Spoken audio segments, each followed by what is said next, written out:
Hello student, chapter 1 के बारे में डिस्कस करेंगे, रिलेशन एंड फंक्शंस। कुछ क्वेश्चंस लिए हैं 1 मार्क्स वाले, एमसीक्यू लेवल में आपसे पूछे जा सकते हैं। ठीक है, बेसिकली इसमें हमने क्या क्या पढ़ा है। हमने पढ़ा है इसमें इक्विवेलेंस रिलेशन, जिसमें हम रिफ्लेक्सिव चेक करते हैं, सिमेट्रिक चेक करते हैं एंड ट्रांसिटिव चेक करते हैं। तो रिफ्लेक्सिव किसे कहते हैं? यदि कोई हमारा सेट है A 1 2 3 4, तो उसमें 1 1 भी होना चाहिए, 2 2 भी होना चाहिए, 3 3 भी होना चाहिए और 4 4 भी होना चाहिए। सिमेट्रिक के लिए यदि 1 2 है तो 2 1 होना चाहिए। ठीक है, ट्रांसिटिव के लिए 1 2 है, 2 3 है तो 1 3 होना चाहिए। बट यदि सपोज करो किस रिलेशन में 1 2 है, 2 3 है बट 1 3 नहीं है, तो वो ट्रांसिटिव नहीं होएगा। ठीक है, सेकंड केस। बट किसी कंडीशन में, किसी रिलेशन में सिर्फ 1 2 ही दे रखा है। जैसे मैंने एक क्वेश्चन लिया है इसमें, ये वाला क्वेश्चन नंबर 2 में 1 2 3 दे रखा है, 1 2 ही दे रखा है रिलेशन में, और ये चेक करवा रहा है कि ये क्या चीज़ है, रिफ्लेक्सिव है, सिमेट्रिक है, ट्रांसिटिव है, नन ऑफ दिस है। तो ये हमारा ये हमारा रिफ्लेक्सिव भी नहीं है, क्योंकि इसमें 1 1 नहीं है, 2 2 नहीं है, 3 3 नहीं है। ठीक है, सिमेट्रिक भी नहीं है, क्योंकि इसमें 1 2 दे रखा है तो 2 1 होना चाहिए था। बट ये हमारा ट्रांसिटिव है। क्यों है ट्रांसिटिव? क्योंकि इसमें 1 2 है, सेकंड कंडीशन दे ही नहीं रखी कि हम तीसरा चेक करें ना करें। तो ये हमारा सिमेट्रिक भी नहीं है, रिफ्लेक्सिव नहीं, ये हमारा क्या है, ट्रांसिटिव। तो आप ट्रांसिटिव पे पेपर में टिक लगाएंगे। इस क्वेश्चन में दे रखा है 1 2 3 4, और पूछेगा आपसे, पूछ सकता है कि सिमेट्रिक है एंड रिफ्लेक्सिव है, ट्रांसिटिव नहीं है, ट्रांसिटिव है, सिमेट्रिक है, रिफ्लेक्सिव नहीं है। इस तरीके से एमसीक्यू में 4 ऑप्शन आ सकते हैं।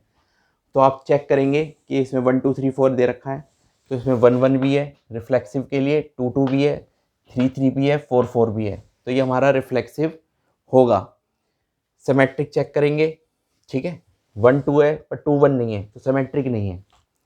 ठीक है, ट्रांसिटिव के लिए 1 3 है, 3 2 है, तो 1 2 होना चाहिए था, तो 1 2 हमें यहाँ दे रखा है, ट्रांसिटिव भी। तो ये हमारा रिफ्लेक्सिव और ट्रांसिटिव है, सिमेट्रिक नहीं है, इस पे आप टिक लगाएंगे।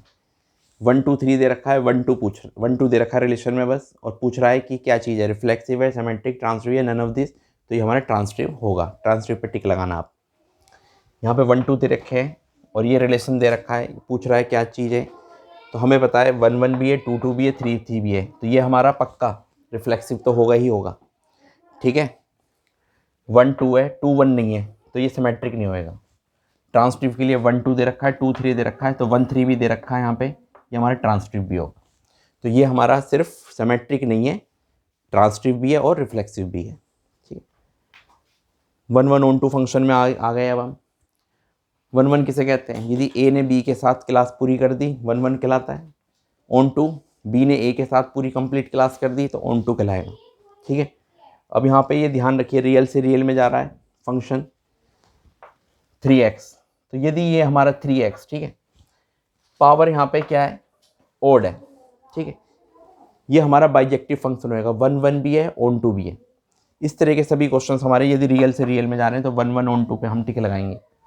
ठीक है, यदि पावर इवन आ जाती है, रियल से रियल में जा रहा है, तो ये हमेशा नाइदर 1 1 नोर ऑन टू, हमेशा एक पहली बार में टिक लगा दें, नाइदर 1 1 नोर ऑन टू, क्योंकि पावर इवन आ गई। ठीक है, ध्यान से देखेंगे अब अगला। ए दे रखा है 1 2 3, इक्विवेलेंस रिलेशन कितने बनेंगे, कितने इक्विवेलेंस रिलेशन बन सकते हैं? तो 5 इक्विवेलेंस रिलेशन बनेंगे, मैंने बना के दिखा रखे हैं। 1 1 भी हो सकता है, 2 2 भी, 3 3 भी। इससे रिलेशन ये 1 हमारा इक्विवेलेंस रिलेशन कहलाएगा। इक्विवेलेंस रिलेशन हम ये रिलेशन ये भी बन सकता है कि 1 1 2 2 3 3, 1 2 है तो 2 1, ये भी रिलेशन बन सकता है हमारे इक्विवेलेंस रिलेशन। अगला 1 3 के साथ कर दिया मैंने, तो 3 1 के भी हो गया हमारा इक्विवेलेंस रिलेशन। अगला 1 1 2 2 3 3, 2 3 और 3 2, और लास्ट हमारा यदि हम इसी की मल्टीप्लाई इसी में ही कर लें कार्टेशियन प्रोडक्ट के साथ, तो ये भी हमारे इक्विवेलेंस रिलेशन हो जाएगा। तो हमारे 5 इक्विवेलेंस रिलेशन इसके बन सकते हैं। आप 5 पर टिक लगाना। ठीक है, क्वेश्चन नंबर 7, ए बी दे रखा है, A is equal to B minus 2, B greater than यदि 6 है, तो कौन सा ऑप्शन इसमें हम टिक लगाएंगे? तो जब b की वैल्यू 6 से बड़ी हमें लेनी ही लेनी है, ठीक है, तो b ये होएगा ना हमारा, तो 6 से बड़ी ये तो हमारा होएगा ही नहीं, होगा ऑप्शन इस पे तो टिक, ये तो होएगा ही नहीं, होएगा हमारा पक्का 6 से बड़ी। अब यहाँ पे देखिए 6 से बड़ी 8 हमारी 6 से बड़ी है। ठीक है, पर यदि मैंने 8 लगाऊंगा यहाँ पे b की जगह, 8 में से 2 गया 6, तो a की वैल्यू 6 आनी चाहिए थी, ये भी हमारी नहीं है। ठीक है। 8 यदि लेता हूँ, 8 में शुरू गया 6, तो ए 6 आना चाहिए था, तो ये हमारा बिल्कुल सही है, इस पर हम टिक लगा देंगे। ठीक है। ये MCQ में पूछा जाता है कि यदि सेट ए में 5 एलिमेंट है, बी में 6 एलिमेंट है, कितने 1 1 ऑन 2 की मैपिंग इसमें बन सकती है।